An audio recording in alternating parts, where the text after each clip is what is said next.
I'm Ursuline, 28 years old, and 3 weeks ago I discovered my mother's Facebook post that changed everything between us forever. Moving out after years of emotional manipulation was supposed to be my quiet escape to freedom. But when she publicly mocked my struggle to start over, something unexpected happened that exposed 25 years of her lies. Before I share what happened next, let me know where you're watching from today. Please hit like and subscribe if you've ever had to stand up to family who should have protected you instead of tearing you down. For 28 years, I lived in what looked like a comfortable suburban home in Columbus, Ohio. From the outside, we appeared to be the perfect mother-daughter duo. My mother, Patricia, worked as a church secretary and portrayed herself as a devoted single parent who sacrificed everything for her ungrateful daughter. But behind our front door, the reality was suffocating. Every morning started the same way. I'd wake up at 5:30 to get ready for my job as a medical billing specialist at a local clinic. Before I could even pour my coffee, my mother would already be critiquing something about me. My hair was too flat. My scrubs made me look heavier. My face needed more makeup, or I was wearing too much. There was never a morning where I left that house feeling good about myself. The financial control started when I got my first job at 16.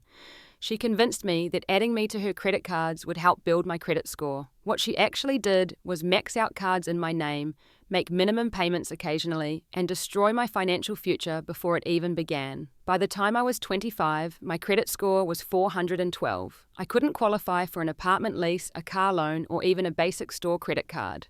Despite working full-time and making $38,000 a year, I never saw most of my paychecks.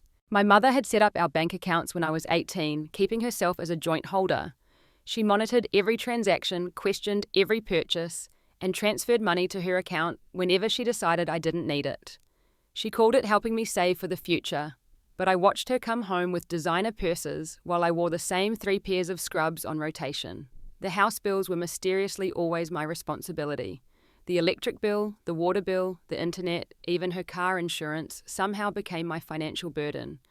She would leave the bills on my bed with sticky notes saying things like, "Paying your share of living expenses builds character." Meanwhile, she took weekend trips to the casino with her church friends, always returning with stories about how she almost won big. I tried to save money secretly by tutoring high school students in math on weekends. I told her I was volunteering at the library, and she praised me for giving back to the community. In reality, I was meeting students at a coffee shop downtown, charging $20 an hour and hiding the cash in a tampon box in my room. It was the only money she never touched. The isolation was deliberate and systematic. Whenever I made a friend at work, my mother would find ways to sabotage it. She'd answer my phone and tell people I was busy. She'd decline invitations on my behalf. She once told a coworker who invited me to her wedding that I had social anxiety and crowds made me panic. I found out months later when the coworker mentioned feeling bad about excluding me from group lunches. Dating was impossible. The few times I managed to go on dates, she would call repeatedly with emergencies. Once she claimed she fell down the stairs. Another time she said she smelled gas in the house. I'd rush home to find her perfectly fine watching television, saying she felt better the moment I walked through the door. After the 3rd or 4th crisis, most guys understandably decided I had too much baggage. But the final straw came 6 months ago when I finally got accepted into nursing school. I'd been taking prerequisite classes online for 3 years, studying after she went to bed, using coffee shop Wi-Fi on my lunch breaks to submit assignments. The acceptance letter was my ticket to a better life, a career that could finally give me independence. I made the mistake of having it sent to our home address. The day it arrived, I came home to find my mother in an unusually good mood. She'd made my favorite dinner, chicken parmesan, and even bought a small cake. I thought maybe she'd seen the envelope and was actually proud of me for once. Instead, she chatted about her day, complained about her boss at the church, and never mentioned any mail. 3 days later, I was taking out the trash when I noticed shredded paper in the bin that looked familiar. My hands shook as I pieced together fragments. There it was, my acceptance letter deliberately destroyed. The deadline to confirm enrollment was in 2 days. When I confronted her, she didn't even pretend it was an accident. She simply said nursing school would be too stressful for someone like me, someone who couldn't even manage their own finances. That night, while she slept, I made my decision. I called the nursing school from my car, explained the situation without going into details, and begged for an extension. They gave me 1 week. I then started looking for apartments on Craigslist, anywhere I could afford with my hidden $800 and whatever I could scrape together. I found a studio apartment in a rougher part of town above a 24-hour laundromat. The walls were thin, the carpet was stained, and the kitchen consisted of a hot plate and mini fridge. But it had a lock on the door that my mother didn't have a key to, and that made it perfect. The escape plan took 2 weeks of careful execution. Every day I packed one bag of belongings and dropped it off at my co-worker Maria's house on my lunch break. Clothes, important documents. The few photos I wanted to keep, my laptop, anything small enough to fit in a work bag. Maria never asked questions, just offered me a hug each time I showed up with another bag. I scheduled my move for a Tuesday evening when my mother had her monthly book club meeting. She never missed book club. It was her chance to perform for her friends, to tell them stories about the burdens of single motherhood, to collect sympathy like currency. I knew I had exactly 3 hours. Maria's husband Tony borrowed a pickup truck from his brother. We loaded my hidden bags and the few pieces of furniture I'd bought from Goodwill that week. A mattress, a small table, 2 folding chairs. The entire move took 47 minutes. I left my house key on the kitchen counter with a note that simply said, "I need space to grow. Please respect my decision." I didn't tell her where I was going. I didn't give her my new address. I changed my phone number and only gave it to Maria and my boss. For the first time in my entire life, my mother couldn't reach me, couldn't control me, couldn't critique every breath I took. That first night in my studio apartment, I sat on my mattress on the floor eating instant ramen and felt something I hadn't experienced in years. Peace. The trains rattled by every hour, the laundromat machines hummed below. The neighbors argued through the walls, and it was still the quietest night of my life, because my mother's voice wasn't in my head. 3 weeks passed in a blur of adjustment. I established new routines, learnt the bus routes, figured out which laundromat cycle was quietest for sleeping. I even started my nursing school enrollment, taking out loans I knew would bury me in debt, but would eventually buy me real freedom. Everything was falling into place until my cousin Natalie sent me a text that made my blood run cold. "You need to see what Aunt Patricia posted about you on Facebook." I didn't have Facebook anymore. I deactivated my account the day I moved out, knowing my mother would use it to track me. But Natalie sent screenshot after screenshot, and with each image I felt my carefully built peace crumbling. The post had been up for 2 days. 237 reactions, 153 comments, 42 shares. My mother had crafted a masterpiece of public humiliation, complete with photos she'd somehow obtained of my studio apartment listing from the rental website. "Look what my daughter considers independence," the post began. "After 28 years of providing everything for her, she sneaks out like a thief in the night to live in this closet. I guess some children need to hit rock bottom before they appreciate what they had." Prayers appreciated during this difficult time. She'd included a photo of my teenage bedroom from 10 years ago, strategically taken during finals week, when clothes and textbooks were everywhere, captioned with "still leaves every room looking like this." Some people never grow up. Another photo showed a dent in her car that she'd made herself backing into a pole, with text claiming I'd done it during one of my tantrums. The lies were breathtaking in their creativity. She claimed she'd offered to pay for my college education, but I'd refused out of pride. The truth was, she'd stolen my college fund, that my grandmother left me $20,000 that mysteriously disappeared when I turned 18. She said I left because she wouldn't let my drug-dealing boyfriend move in. I hadn't been on a date in 2 years thanks to her sabotage. The comments were worse than the post itself. Her church friends offered prayers and sympathy. "Your cross to bear, Patricia. Stay strong." My extended family members, who I hadn't seen in years, chimed in with disappointment. "Always thought Ursuline would amount to more. Guess the apple doesn't fall far from the tree." That last one was particularly cruel since everyone knew my father had left when I was 2. Some comments tried to defend me, asking why a 28-year-old would need permission to move out, but my mother had responses ready. "She's always been emotionally fragile. I just worry about her making impulsive decisions."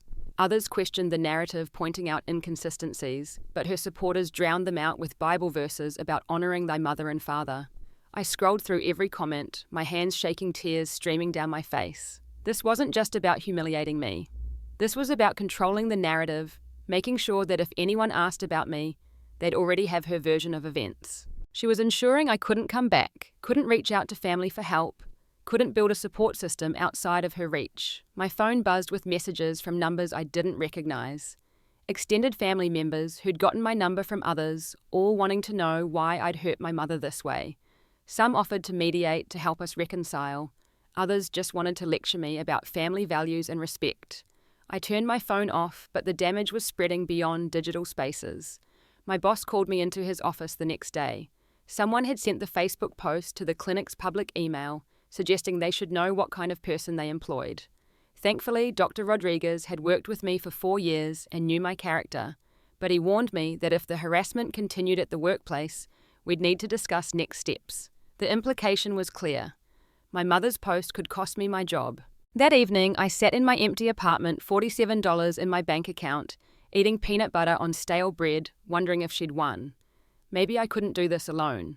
Maybe I was the failure she'd always said I was. The studio apartment that had felt like freedom now felt like a prison cell, the walls closing in with each refresh of that viral post. I was about to deactivate my phone entirely when Natalie sent another message. Check the comments again. Someone's fighting back. The username was Justice for Truth 1990, and whoever they were, they'd appeared in the comments section like an avenging angel with receipts. While I'd been crying into my peanut butter sandwich, this stranger had begun systematically dismantling my mother's carefully constructed narrative with surgical precision. Under my mother's claim about offering to pay for college, Justice Truth 90 had posted a screenshot of a text message from my mother to someone named Linda from 6 years ago. Ursuline keeps asking about her grandmother's college fund. Thank God she doesn't know I already spent it on the bathroom renovation. LOL. What she doesn't know won't hurt her. Below the comment about my supposed drug dealer boyfriend, another screenshot appeared. This time it was from my mother's own Instagram, a private account she thought no one would ever connect to her. Posted 3 years ago, it showed her at the casino with the caption, "Another winning night, thank you." Ursuline's overtime check. The mysterious commenter wasn't done. They posted bank statements with my mother's name showing cash withdrawals from casino ATMs on dates she'd claimed to be at church retreats. They shared screenshots of text messages where my mother bragged about keeping me dependent. She's 28 and still can't leave because I control everything. It's actually hilarious how easy it is. The comment section exploded. People who'd been offering prayers and sympathy suddenly went quiet. Others started asking questions. Patricia, is this real? The church friends who'd been so supportive began deleting their comments. But Justice for Truth 1990 kept going, each new piece of evidence more damning than the last. Then came the revelation that changed everything. Justice for Truth 990 posted a photo of 2 young girls, maybe 13 years old, laughing at a birthday party. One was clearly me, braces and acne and all. The other was a girl I hadn't seen in 15 years. Madison. Patricia destroyed our daughter's friendship with lies, the comment read. She told each girl the other was spreading rumors about them. She intercepted birthday party invitations, deleted phone messages, and even created fake social media accounts to send cruel messages. Our girls went from best friends to enemies overnight, and neither knew why until today. My heart stopped. Madison had been my best friend from kindergarten through 7th grade. Then suddenly she'd turned cold, wouldn't talk to me, spread rumors that I'd said horrible things about her family. I'd been devastated, had begged her to tell me what I'd done wrong. She'd just said I knew what I did and walked away. It was one of the most painful memories of my childhood. The commenter's identity revealed itself in the next post. My name is Jessica Coleman, formerly Jessica Matthews. Patricia was my best friend for 20 years until I discovered she'd been having an affair with my then husband while pretending to comfort me through marriage problems she was causing. When I confronted her, she convinced everyone I was having a mental breakdown. I lost friends' community standing and almost lost custody of my daughter because of her lies. Jessica, Madison's mum, my mother's former best friend who disappeared from our lives when I was 13. I remembered my mother saying Jessica had gone crazy, had to be institutionalized, that we needed to pray for her but keep our distance. Another lie, another manipulation, another life destroyed. Jessica continued posting evidence throughout the night. She had emails where my mother admitted to sabotaging my job interviews by calling employers and warning them about my supposed mental instability. She had recordings of voicemails where my mother tried to borrow money from various people using my name. She had photographs from security cameras showing my mother at casinos on days she'd claimed I'd stolen money from her purse. But the most devastating revelation came in a series of medical documents.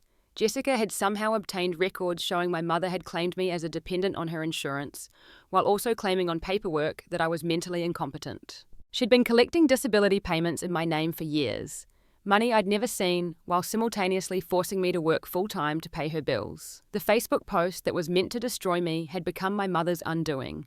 Friends and family members who'd blindly supported her were now demanding answers. The church board members were tagged with questions about whether they knew their secretary was embezzling. Her boss, Pastor Williams, commented that they would be investigating these serious allegations immediately. My phone buzzed with a direct message from an unknown number. "Ursuline, this is Jessica. Your mother destroyed our lives 15 years ago. I've been gathering evidence ever since, waiting for the right moment. When I saw what she was doing to you, I couldn't stay silent anymore. You're not alone. Madison wants to talk to you when you're ready. We both do." I sat on my mattress staring at that message for an hour. 15 years of lost friendship. 15 years of believing I was toxic, that I'd hurt my best friend. 15 years of my mother's lies keeping us apart. The tears came again, but this time they weren't just from pain. They were from rage. Another message appeared, this one from Madison herself. "I'm so sorry, Ursuline. I believed her. She made me believe you hated me. She showed me fake messages, told me things you'd supposedly said. I was 13 and stupid, and I believed her. Can we talk? Please." Before I could respond, my doorbell rang. It was almost midnight. No one knew where I lived except Maria. I crept to the door, peered through the peephole, and saw 2 police officers standing in the hallway. My heart raced. Had my mother called them, made up some story about me being dangerous? I opened the door carefully, keeping the chain on. The younger officer smiled kindly. "Are you Ursuline Patterson? We're responding to a welfare check. Your mother reported you missing and potentially in danger." I explained that I was fine, that I'd moved out by choice, that I was 28 years old and didn't need my mother's permission to live independently. They asked for ID, checked that I wasn't being held against my will, and left with apologies for the disturbance. But I knew this was just the beginning. My mother's post had backfired, and now she was escalating. 20 minutes later, she proved me right.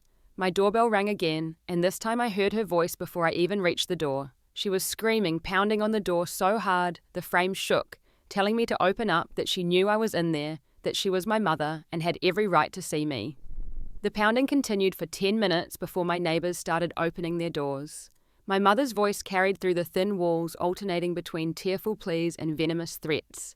"You ungrateful little brat, after everything I've done for you, open this door right now or I'll break it down." My elderly neighbour, Mrs. Chen, shuffled into the hallway with her phone already dialing. "I'm calling the police. Some crazy woman is disturbing the peace." My mother turned on her, trying to explain that she was just a concerned parent, but Mrs. Chen wasn't having it. "I don't care if you're the Pope. It's midnight and you're screaming like a banshee. The police are coming." Through the peephole, I watched my mother's face transform. The mask of the concerned mother melted away, replaced by pure fury. She kicked my door one final time, leaving a scuff mark on the cheap wood, then stormed toward the stairs. "You'll regret this, Ursuline," she shouted. "You're nothing without me." Nothing. The police arrived 15 minutes later, the same 2 officers from before. They looked tired and irritated. I explained that the welfare check had been false, that my mother was harassing me.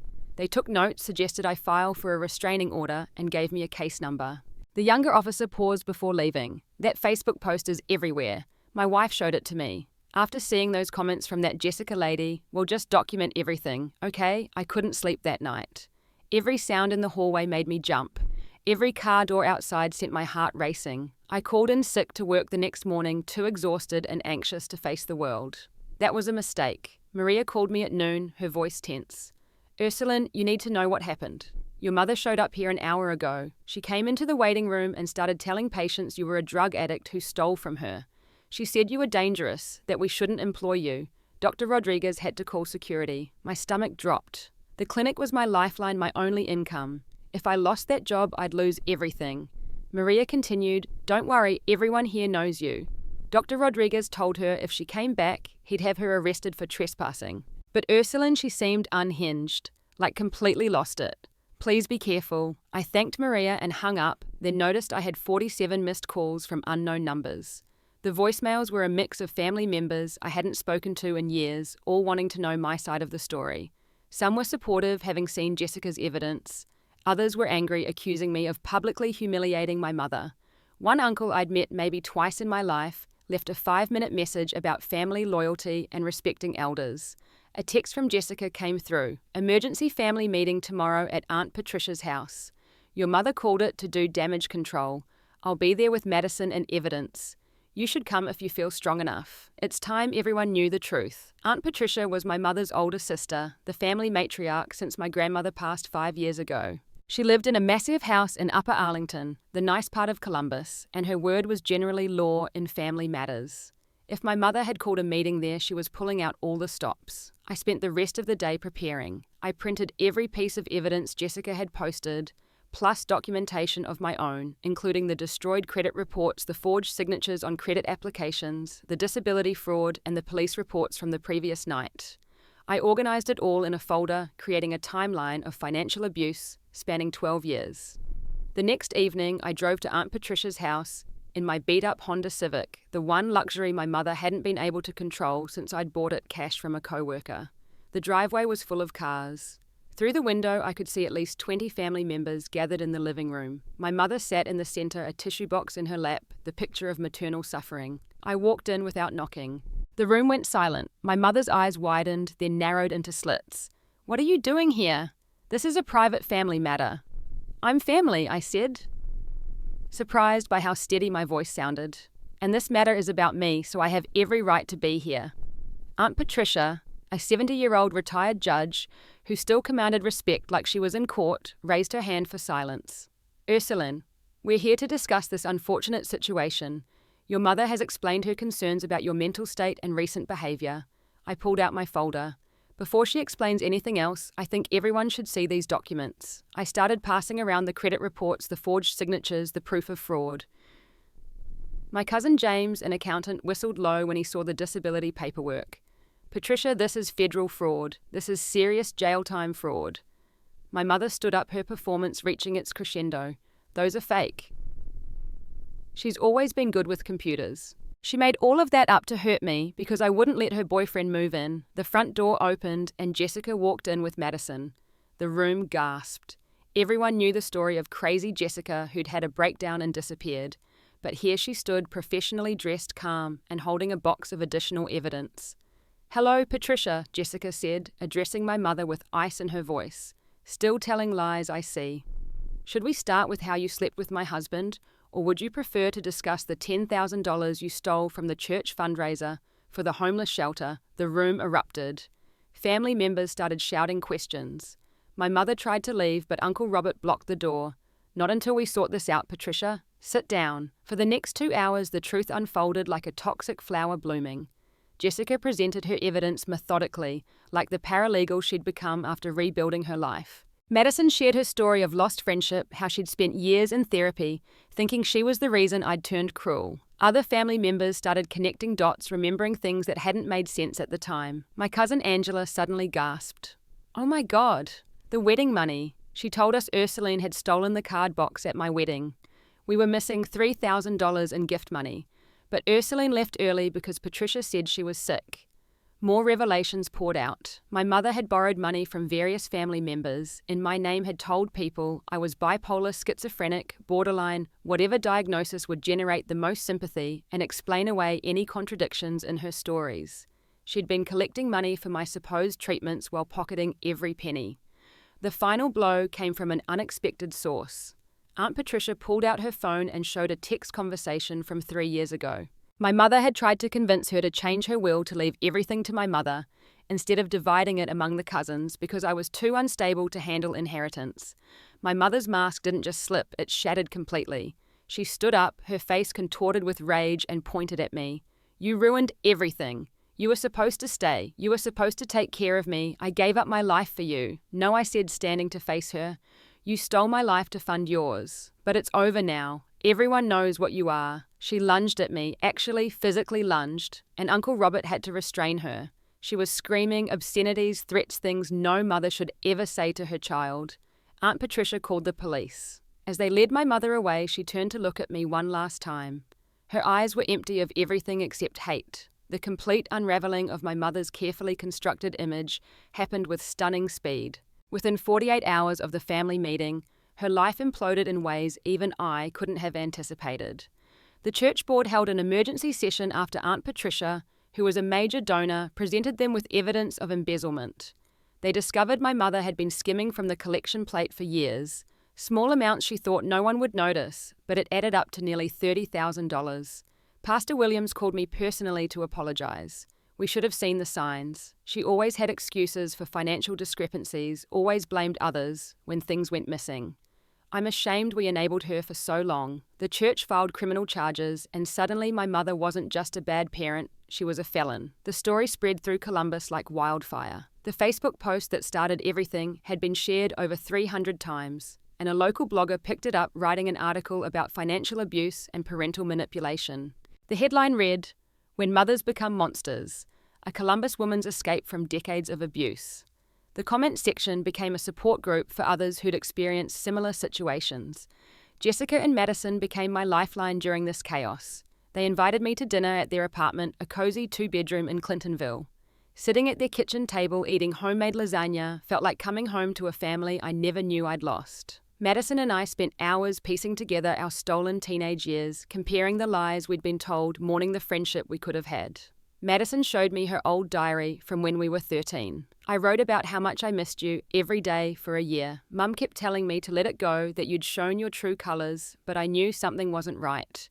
You wouldn't just turn cruel overnight, but I was too young and hurt to question it. Jessica's story was even more heartbreaking.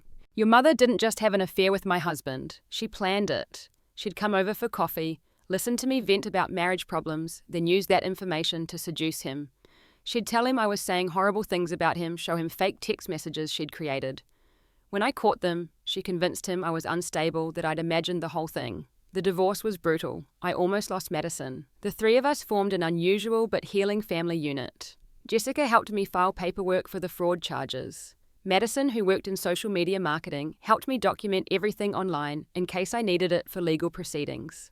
They both came with me to file the restraining order against my mother, standing beside me as I recounted the years of abuse to a sympathetic judge. The restraining order was granted immediately. My mother was forbidden from coming within 500 feet of me, my home, or my workplace. The judge is the judge. A woman who had clearly seen too many of these cases looked at me over her glasses and said, "Miss Patterson, what your mother did to you is not love. It's control. Please get therapy. You're going to need help unpacking 28 years of manipulation." Meanwhile, my mother's situation grew increasingly desperate. Fired from the church, facing multiple fraud charges, and ostracized from the family, she had to sell her house to pay for a lawyer. The house I'd paid the mortgage on for years while she spent money at casinos. The house where I'd been a prisoner. Watching the for sale sign go up felt like watching my chains dissolve. She moved in with her sister Diane, 2 states away in Indiana. Diane, who'd always been an enabler, believed my mother was being persecuted. She called me once trying to guilt me into dropping the charges. "She's your mother, Ursuline. She's not perfect, but she loves you in her own way. Her own way nearly destroyed me," I replied. Love doesn't steal your future. Love doesn't publicly humiliate you for independence. Love doesn't forge your signature on credit cards. If that's love, I want nothing to do with it. The financial recovery process was overwhelming. With Jessica's paralegal connections, I found a lawyer who took my case pro bono, seeing it as a clear win with all the evidence we had. We spent weeks going through accounts, disputing charges, proving fraud. Every credit card company required different documentation. Every bank had its own process. It was exhausting, but with each successful dispute, I felt a little more free. My credit score slowly began to recover. From 412, it crept up to 500, then 550. It would take years to fully repair, but for the first time, I could see a future where I might qualify for a car loan, maybe even eventually a mortgage. The nursing school financial aid office worked with me to document the unusual circumstances, helping me qualify for additional aid given the fraud situation. Work became a sanctuary. Dr. Rodriguez not only didn't fire me, but gave me a raise and additional responsibilities. He'd been impressed by how I'd handled the situation professionally despite the personal chaos. The other staff members rallied around me, creating a support system I'd never had before. They threw me a surprise party when I officially started nursing school, complete with a cake that said New Beginnings. The YouTube channel that Madison suggested as a joke became something more. We called it Surviving Narcissistic Parents, and our first video, where I told my story in detail, got 50,000 views in the first week. Comments poured in from people who'd experienced similar abuse. Parents who used their children as ATMs, mothers who sabotaged every relationship, fathers who demanded complete control. We weren't alone. There were thousands of us. The channel grew rapidly. Madison handled the technical side while I created content. We interviewed therapists, lawyers, financial advisors, anyone who could help adult children escape abusive family situations. The ad revenue wasn't much at first, just enough to cover a nice dinner once a month, but it grew. Within 6 months, it was paying half my rent. But the healing wasn't just financial or practical, it was deeper. I started therapy with a counselor who specialized in family trauma. Dr. Sarah Winters was a soft-spoken woman who led me through the maze of my childhood, helping me identify patterns of manipulation I hadn't even recognized. The first time she used the word abuse to describe my childhood, I cried for an hour. Your mother trained you from birth to prioritize her needs over yours, Dr. Winters explained. Every birthday became about her sacrifice in giving birth to you. Every achievement became about her success in raising you. Every failure became your fault for not appreciating her enough. This isn't parenting, it's exploitation. 6 months after the Facebook post that changed everything, I received a letter from my mother through her lawyer. It was 10 pages of what she called an apology, but was really just more manipulation. She was sorry I'd misunderstood her intentions. She was sorry I couldn't see how much she'd sacrificed. She was sorry I'd turned the family against her. She was sorry for everything except what she'd actually done. The letter ended with a threat disguised as concern. I hope you're prepared for life without a mother's love. When you're old and alone, remember that you chose this. I pray you never have children who treat you the way you've treated me. I showed the letter to Dr. Winters, expecting to feel hurt. Instead, I laughed. It was so textbook narcissistic that it could have been a teaching example. The complete lack of accountability, the victim reversal, the emotional manipulation, the threat of future loneliness, it was all there. For the first time, I could see her tactics clearly, like watching a magician when you already know the trick. The ripple effects of standing up to my mother extended far beyond our immediate conflict. 3 other women reached out after seeing our YouTube channel, women who'd been friends with my mother over the years, and had similar stories of betrayal and financial exploitation. Together, their testimonies painted a picture of a serial predator who happened to be my mother. Linda, her former co-worker from a previous church job, revealed that my mother had started a fake charity drive for hurricane victims and pocketed $8,000. Sandra, a neighbor from 10 years ago, discovered my mother had been using her social security number to open utility accounts after Sandra had helped her during a supposed emergency. Beth, a cousin by marriage, found out my mother had been intercepting and cashing checks meant for Beth's disabled son, claiming she was helping manage his finances. Each woman had stayed silent out of shame or fear of not being believed. My mother had carefully chosen victims who were vulnerable, isolated, or unlikely to compare notes. But the Facebook post and subsequent viral attention had broken that silence.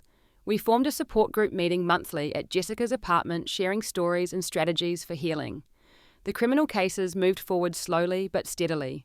The federal disability fraud was the most serious charge carrying potential prison time. The prosecutor, a no-nonsense woman named Helen Torres, told me my mother was looking at 3 to 5 years if convicted.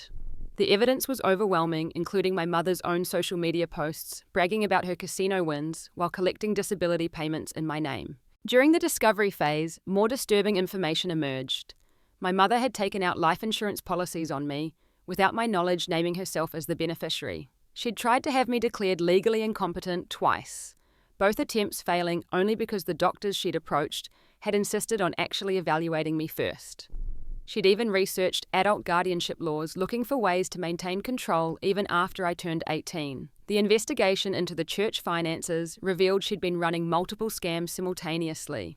She'd charge personal purchases to the church credit card, then alter the statements before filing them. She'd created fake vendor accounts submitting invoices for services never rendered.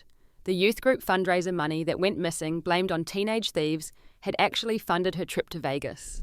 My workplace became an unexpected source of support and opportunity. Dr. Parker Rodriguez's wife was on the board of a nursing scholarship program for adult students overcoming adversity. After hearing my story, she nominated me for a full scholarship that would cover not just tuition, but also books and supplies. The interview was terrifying, telling my story to a panel of strangers, but when they awarded me the scholarship, I cried in the conference room. The apartment above the laundromat, once a symbol of desperation, became my sanctuary. I painted the walls soft blue, hung curtains that actually blocked light, bought real furniture from estate sales instead of sitting on the floor. Madison helped me decorate, bringing plants that somehow thrived despite the limited sunlight. The roar of washing machines below became white noise that helped me sleep. My nursing school cohort embraced me completely. When they learned about my situation through the inevitable Google search instead of judgment, I found solidarity. Several classmates had their own stories of escaping toxic families. We formed a study group that was part academic support, part therapy session. Professor Martinez, who taught our ethics class, used my case as an example of medical abuse and the importance of patient advocacy. The YouTube channel had evolved into something bigger than just my story. We'd interviewed over 50 survivors, created resource guides for escaping financial abuse, and partnered with domestic violence organizations to spread awareness. A publisher reached out about turning our content into a book. The advance wasn't huge, just $10,000, but it was money my mother couldn't touch, earned from a story she couldn't control. Madison and I decided to get an apartment together, pooling our resources for a nice 2-bedroom in a safer neighborhood. The day we moved in, carrying boxes up 3 flights of stairs because the elevator was broken. Laughing about our luck, I realized I hadn't thought about my mother in hours. She was becoming background noise instead of the main narrative. But she wasn't done with me yet. Despite the restraining order, she found ways to insert herself. Flying monkeys people she'd convinced of her victimhood would approach me at grocery stores or coffee shops, delivering messages about forgiveness and family obligation. She created fake social media accounts to comment on our videos, each one banned as quickly as Madison could catch them. She even had Diane call my work, pretending to be a patient, needing to verify my employment. The escalation reached its peak when she somehow discovered my new address. I came home from a 12-hour clinical rotation to find roses on my doorstep with a card that said, "A mother's love is forever." No signature, but I recognized the handwriting. Madison called the police while I stood frozen, afraid to even touch the flowers. The officer who responded took photos, documented the violation, and assured me they'd arrest her if she came near me again. That night, I couldn't sleep. Every sound was her footstep, every shadow her silhouette. Madison sat with me, holding my hand, reminding me that I wasn't 13 anymore, that I had power, now that she couldn't hurt me if I didn't let her. We stayed up until dawn planning security measures, including cameras, new locks, and a safety plan if she appeared again. The violation of the restraining order added another charge to her growing list. Her lawyer tried to argue it was a gesture of reconciliation, but Judge Harrison, the same woman who'd granted the order, wasn't buying it. She extended the order to 10 years and added a provision that any third-party contact on my mother's behalf would be considered a violation. Through all of this therapy with Dr. Lowe, Winters kept me grounded. We worked through the guilt that surfaced at unexpected moments. The voice in my head that said I was a bad daughter, that I owed her something for giving birth to me, that families should forgive everything. Dr. Winters helped me recognize that voice as my mother's, not mine, and slowly I learned to quiet it. The most profound healing came from an unexpected source, including the online community we'd built. Every comment, from someone who'd found courage to leave their abusive situation because of our story, every message from a young adult who'd recognized the warning signs because of our videos, every thank you from someone who'd thought they were alone until they found us, these became my new foundation. 1 year after the Facebook post that changed my life, I stood in a courtroom watching my mother be sentenced to 3 years in federal prison for disability fraud, with additional state charges for embezzlement and theft still pending. She wore an orange jumpsuit instead of her usual church-appropriate dress. Her hair, usually perfectly styled, hung limp and grey without access to her expensive dye jobs. She looked smaller, older, like a stranger. When given the chance to speak before sentencing, she delivered a 20-minute monologue about her sacrifices as a single mother, how the system had failed her, how I'd destroyed her life out of spite. Not once did she acknowledge what she'd done. Not once did she apologize. The judge had to eventually cut her off, stating that her lack of remorse was noted for the record. I gave my victim impact statement with steady hands and a clear voice.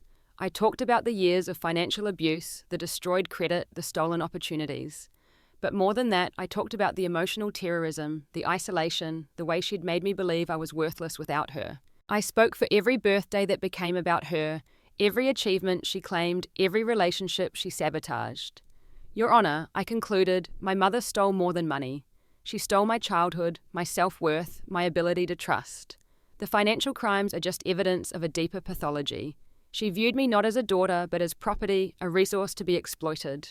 I'm not asking for vengeance. I'm asking for protection for myself and for any other potential victims. As the bailiffs led her away, my mother turned to look at me one last time. I expected rage, maybe tears, some final manipulation. Instead, she smiled cold and knowing and mouthed the words, "You'll be back." Even facing prison, she believed I couldn't survive without her.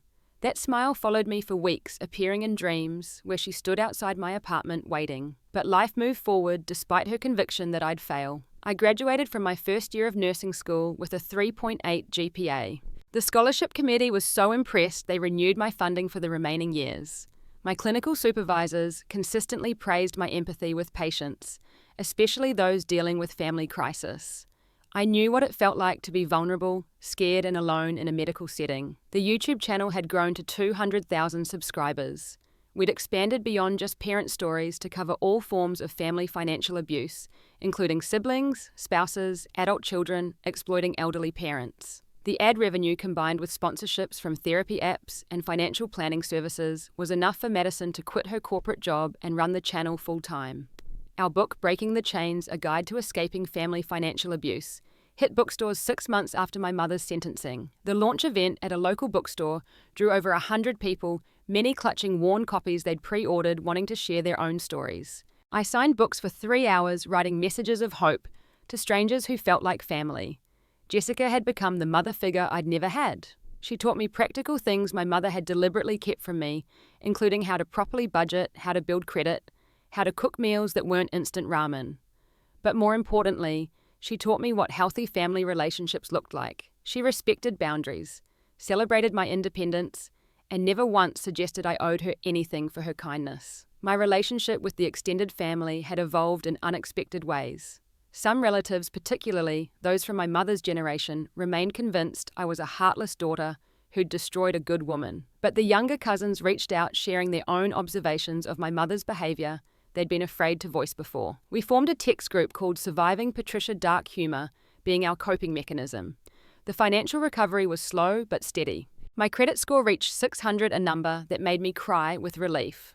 I qualified for my first credit card in my own name, a secured card with a $300 limit that felt like freedom. Every on-time payment was a victory, proof that I could manage my own life despite her predictions of failure. Dating remained complicated. Trust didn't come easily when your first relationship model was manipulation and control. I tried a few dating apps, but found myself suspicious of anyone who showed too much interest too quickly. Dr. Winters assured me this was normal, that learning to trust would take time. There's no timeline for healing, she reminded me. You're rewriting 28 years of programming. Madison and I had turned our apartment into a haven. We hosted monthly dinners for other survivors, creating the family we'd chosen rather than the one we'd been born into. These gatherings were part support group, part celebration. We'd share victories like someone getting their first apartment, escaping a controlling spouse, or simply making it through another week. Work at the clinic had become more than just a job. Dr. Rodriguez had promoted me to lead medical assistant while I completed nursing school. I trained new employees, managed schedules, and had built genuine friendships with co-workers. The girl who'd been isolated for 28 years now had a full social calendar, sometimes having to choose between multiple invitations. The money from the book and channel allowed me to do something I'd dreamed of but never thought possible, including helping others escape. We created a small fund that provided security deposits for people fleeing financial abuse. The first recipient was a 22-year-old whose parents had drained her college fund for their pyramid scheme. Watching her sign her first lease, seeing that familiar mix of terror and joy, reminded me why we'd started this work. My mother's prison emails came weekly through the facility's monitored system. I never read them, forwarding them directly to my lawyer in case they contained threats. But I knew from the subject lines that they ranged from rage to manipulation to false repentance. She was cycling through every tactic, still believing she could find the right button to push to bring me back under control. Then came the news that changed everything again. Diane called not to harass, but to inform me that my mother had been diagnosed with breast cancer. The prison doctors had found it during a routine screening. It was stage 2, treatable but serious. Diane expected this news to break me, to send me running back to my mother's side. After all, what kind of daughter abandons her mother during cancer treatment? I sat with this information for a week before discussing it in therapy. Dr. Winters helped me pass through the complex emotions, including sympathy for anyone facing cancer, anger, that even illness became manipulation, fear of judgment if I didn't respond, and relief that I felt no obligation to break my boundaries. Your mother's medical crisis doesn't erase her abuse, she said. You can wish her well from a distance without sacrificing your safety. I sent one email through my lawyer. I'm sorry to hear about your diagnosis. I hope you receive appropriate medical care. I will not be visiting or providing support. Please respect my boundaries during this difficult time. It was formal, distant, and exactly what I needed it to be. The backlash from family members who heard about the cancer was swift and harsh. Aunt Diane called me heartless. Cousins who'd been supportive suddenly questioned my character. How could I abandon my mother when she was sick? How could I be so cold? The flying monkeys multiplied, each one carrying messages about forgiveness, duty, and the limited time we have with our parents. But I'd learned something crucial over the past year.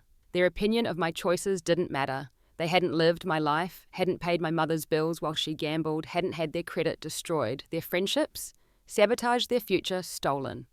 They saw a sick woman who needed her daughter. I saw an abuser whose illness didn't erase her crimes. The cancer diagnosis became another chapter in our YouTube content, addressing the specific manipulation of medical crises. The response was overwhelming. Hundreds of comments from people whose abusive parents had used illness as a final control tactic. We created a video series about maintaining boundaries during family medical emergencies, featuring interviews with therapists who specialized in this unique torture. 6 months into her sentence, my mother was transferred to a medical facility for treatment. The cancer responded well to chemotherapy. She'd survive according to the update from her lawyer. Part of me was relieved. Not because I wanted a relationship with her, but because her death would have complicated my healing. Grief for an abusive parent is a special kind of hell mourning, someone who hurt you, grieving the parent you needed but never had. 2 years had passed since that Facebook post changed everything. I was in my final semester of nursing school, maintaining a 3.9 GPA and already fielding job offers from several hospitals. The cramped studio above the laundromat was a distant memory. Madison and I had moved into a 3-bedroom townhouse with a small yard where we grew tomatoes and herbs, something I'd never been allowed to do under my mother's control. The YouTube channel had become a full-fledged business with 800,000 subscribers. We'd hired 2 part-time editors and a social media manager. The second book was in production, this one focused on rebuilding after escape. Speaking engagements at colleges and conferences brought in additional income.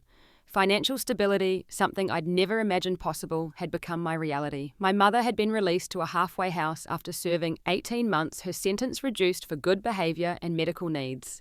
The restraining order remained in effect, but I knew she was out there somewhere in Indiana, probably spinning new narratives about her ungrateful daughter who'd abandoned her during cancer. The thought no longer paralyzed me. She'd become a footnote in my story rather than the main character. The nursing school graduation ceremony fell on a perfect May afternoon. I sat among 200 fellow graduates wearing the cap and gown I'd bought with my own money, about to receive a degree I'd earned despite every obstacle. In the audience sat my chosen family, including Jessica Madison, Maria Dr. Rodriguez, and a dozen other supporters who'd believed in me when I couldn't believe in myself. As they called my name, Ursuline Patterson, Bachelor of Science in Nursing, summa cum laude, the audience erupted. My support system stood cheering and crying, celebrating not just an academic achievement, but a victory over systematic abuse. I walked across that stage thinking about the acceptance letter my mother had shredded the dreams she'd tried to destroy. She'd been wrong. I wasn't nothing without her. I was everything despite her. The pinning ceremony, where graduate nurses receive their official nursing pins, traditionally involves having a meaningful person in your life place the pin on your collar. Most students chose parents. I chose Jessica. As she pinned that small piece of metal to my collar, she whispered, "Your mother tried to steal your future, but you took it back. I'm so proud of the woman you've become." That evening, we held a graduation party in our backyard. Friends, co-workers, fellow survivors from our support group, and even Mrs. Chen from the old apartment building came to celebrate. We strung lights between the trees, grilled burgers, and told stories that had nothing to do with trauma or survival. For one perfect evening, we were just people celebrating an achievement, not survivors, defining ourselves by what we'd escaped. 3 weeks later, I started my job as a registered nurse in the emergency department at Riverside Methodist Hospital.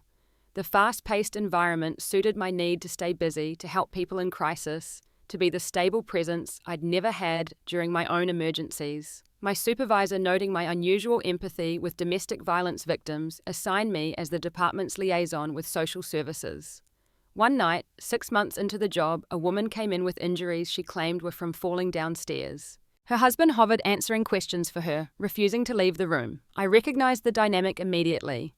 While treating her injuries, I slipped her a card with domestic violence resources, whispered that she wasn't alone, that help existed when she was ready. 3 months later, she returned not as a patient, but to thank me. She'd left him, was rebuilding, and wanted me to know I'd planted the seed of escape. These moments made everything worthwhile. Every patient trapped in abuse who I could secretly help, every resource I could provide, every bit of hope I could offer it, all grew from my own journey. My trauma had become my purpose, not in a toxic positive way that justified the abuse, but in a way that transformed pain into power. The YouTube channel hit 1 million subscribers on the 2nd anniversary of my escape.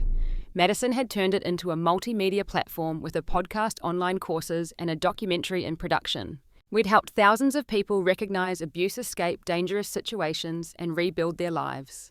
The girl who'd once been isolated and voiceless had become a megaphone for others suffering in silence. My mother made one final attempt at contact through a third party, a private investigator, who showed up at the hospital claiming to need medical records for an insurance claim. Security saw through the ruse immediately, and he was escorted out. But he'd delivered her message first, telling me she was proud of my success, that she'd always known I'd become a nurse, that everything she'd done had been to make me strong. I laughed when security told me this. The delusion was breathtaking. She'd tried to destroy my nursing dreams, had literally shredded my acceptance letter, and now wanted credit for my success. It was the final confirmation that she'd never change, never acknowledge the harm she'd caused, never see me as anything more than an extension of herself to control. But I'd changed. The scared, isolated girl who'd snuck out with garbage bags full of belongings had become a confident woman with a career, genuine friendships, and a voice that helped others. The $47 in my bank account had become financial security. The mattress on the floor had become a home filled with chosen family. The silence had become a platform reaching millions. Dr. Winters and I had reduced our sessions to once a month, then every other month, then finally just as needed. Our last regular session felt like a graduation of its own. You've done the work, she said. You've rewritten the narrative. You're not surviving anymore. You're thriving. Keep my number for tough days, but you don't need me to tell you who you are anymore. Madison and I were planning to buy a house together, a real investment in our future. We'd been pre-approved for a mortgage, my credit score now at 700 and climbing. The loan officer had looked at my financial history, noting the dramatic improvement over 3 years, and said, "Whatever you've been doing, keep doing it. You've completely turned your financial life around." If only he knew the whole story. The third book was almost complete. This one, a practical guide, co-written with financial advisors and therapists about recovering from financial abuse. Publishers were bidding for it, sensing the market need for resources about this hidden epidemic. The advance would be enough for a substantial down payment on that house roots that no one could rip up, a foundation that couldn't be shaken by someone else's dysfunction. Late at night, when I couldn't sleep, I sometimes thought about my mother. Not with longing or regret, but with a clinical distance, like examining a virus under a microscope.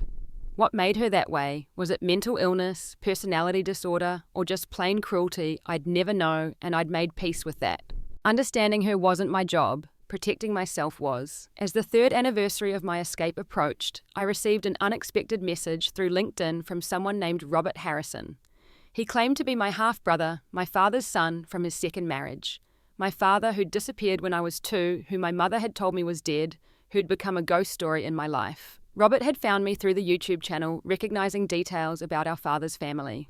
We met at a coffee shop downtown, both nervous, both carrying decades of questions. Robert looked like me around the eyes, the same unusual green color that my mother had always said made me look sneaky. He told me our father had tried to get custody when I was young, but my mother had made false abuse allegations, had convinced the court he was dangerous. He'd spent years and his entire savings fighting for access, eventually bankrupted and broken. Our father had died 5 years ago, never knowing what happened to me, believing the lies my mother had spread about me, not wanting contact. Robert gave me a box of letters our father had written to me every birthday for 20 years, never sent, because he didn't have my address, didn't know if I'd even want them. Reading those letters, seeing his pain at losing me, his hope that someday I'd find him broke, something open in me that I didn't know was still frozen.